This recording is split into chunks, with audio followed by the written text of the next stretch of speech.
BPF जिंदाबाद जिंदाबाद जिंदाबाद BPF जिंदाबाद जिंदाबाद जिंदाबाद जिंदाबाद जिंदाबाद जिंदाबाद BPF जिंदाबाद जिंदाबाद जिंदाबाद गोजोननाय थाबाय फैगौ बिसायख'थिखौ लानानै दाब दाब जायगायाव गिदिंथिंगासिनो दङ दा बेबायदि नैबे बालागाव ओनसोलावबो इलेक्सन स्टेरिं कमिटिनि साफोरबाय माफोर होगोन गिबियावनो नैबे बड'सा आरो समनि रादाब नायगिरि रायजो राजाफोर गासैखौबो आंनि गोसो गोरबोनिफ्राय अननाय आरो सिबिनायखौ जासिग्रोबाय जिहेतु नंगौ दिनै 22 तारिखआव जोंहा बिटिसि इलेक्सन दं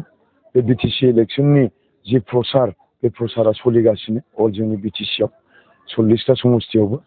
आरो बेजों लोगोसे जिहेतु आङो बेवहाय 14 चिरां दुवारावहाय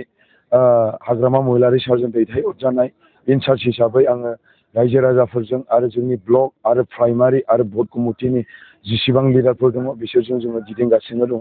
आरो जोंनि माखासे गोबां ससियेल वार्क मावग्रा आरो जोंनि माखासे लाइमोनफोर गासैजोंबो दिनै गिदिंनानै जोङो मोनसे आपडेटखौ जोङो मोननो हादों जिहेतु 14 चिरां दुवारावहाय हाग्रामा महिलारि सार देरहानाया एकदमबारे रोखा आरो जोङो बिपुल भटआव जोङो देरहागोन मानो होननानै बुङोब्ला प्रत्येक जायगायाव गामियावहाय आरो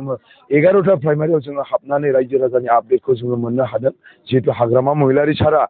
14 चिरां दुवारखौ जुदि गावनि आंगो होननानै दिनैहाय फैबायब्ला जिहेतु जोङो हाग्रामा महिलारि शिबखौ जोङो देरहाहोनाया जोंनि थाखाय गोनांथि आरो हाग्रामा महिलारि सारा देरहाखांनायनि उनाव जोंनि माखासे ओनसोलनि समस्याफोरखौहाय जोंनो मावनो होगोन होननानै आसा खालामनानै दिनै जों हाग्रामा महिलारि सारखौ गोबां रायजो राजाफ्रा बिपुल भटआव देरहाहोनो थाखाय दिनै रेडि जानानै दङ आरो दिनै नैबे सालबारि बालाफारानि जे साब कमिटि बे साब कमिटियाव जोङो 38 जन मानसि दिनै जोङो जयनिं जानायखौ जोङो लोगो मोन्दों आरो जयनिं खालामनो हादों आरो बे जयनिं जाग्राफ्रा जिहेतु बिपिएफ दोलोआव फैबाय बिसोरहा मोनसे उद्देश्य दिनै दङ जिहेतु बिसोरो इउपिपिएल दोलोआव 15 बोसोर आरो 20 बोसोर बिथांमोना थाबाय नाथाय बै समाव जेब्लानाखि प्रमद बर' बिथां दैदेननाय इउपिपिएल सरकारनि लिडारफ्रा बुंदोंमोन जे न'खर न'खर ट्रेक्टर होनाय आरो घरे घरे साखरि होनाय न'खर न'खर बिमा माहारिफोरनो सेल्फ हेल्प ग्रुपआव थाखा होनाय बेफोरबायदिखौ 75,000 होनायनि बाथ्रा बुंदोंमोन नाथाय बिथांमोना दिनै आंनि जि रायजो राजानाव सोंदों बे सोंनायाव बिथांमोना मोनाखै होननानै बुंबाय दिनै बिनिखायनो बिथांमोना दुखु मोननानै जोंनि हाग्रामा महिलारि सारखौ बिपिएफ दोलोखौ दिनै सापर्ट खालामनो होननानै बिथांमोना जोंनाव दिनै 38 जन मानसि दिनै जयनिं जाबाय आरो बेल' नङा 14 चिरां दुवारावहाय आंनि आखाइजोंहाय दिनैसिमाव आङो 2,500 मानसि दिनै आङो जयनिं खालामनो मोनबाय दिनै आङो बेवहाय 2,500 जुदि जयनिं खालामनो मोनदोंब्ला साननानै ला न'खराव सानै खरिब्लाबो आंनि आखाइजों आङो 5,000 जयनिं खालामबाय दिनै बेखौ दिनै जोङो हिसाब मोनबाय आरो इउपिपिएल दोलोनिफ्राय फैनायखौ नैबे बियाबा हाग्रामा महिलारिखौ बिजाथि मोननानै माबायदि लाब जादों होननानै साननो हायो रायजो राजाफ्रा रायजो राजाफोरनि आपडेट जेरैबायदि जोङो आंबो मिथियामोन जिहेतु आङो 13 नं समस्तिनि मानसि दिनै हाग्रामा महिलारि सारनि नाम लानानै दिनै जोङो प्रचार खालामफैदों गिदिंदों रायजो राजानि गेजेराव दिनै बिसोरो बुंदों जिहेतु जोङो 40टा समस्तिनि आरो बिटिसिनि सासे चिफ हाग्रामा महिलारि सारखौ मोननाया जोंनि थाखाय खाफाल गोनां आरो हाग्रामा महिलारि सारखौ देरहाहोनाया जोंनि दायित्व आरो हाग्रामा महिलारि सारा निस्सय जोंनि दुख सुख आरो जोंनि हा फाथा नांगौ आरो रायजो राजानि दुख सुख गरिब दुखिया मानसिफोरखौ बियो जोंखौ नायगोन होननानै रायजो राजानिफ्राय जोङो बे आपडेटखौ जोङो मोननो हादों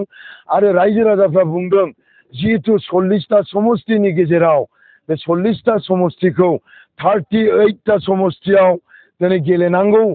दङमोन नाथाय बे समस्तिखौ नागारनानै हाग्रामा महिलारि सारा 14 चिरां दुवाराव फैनाया जोंनि थाखाय खाफाल गोनां होननानै रायजो राजानिफ्राय जोङो आपडेट मोननाय जादों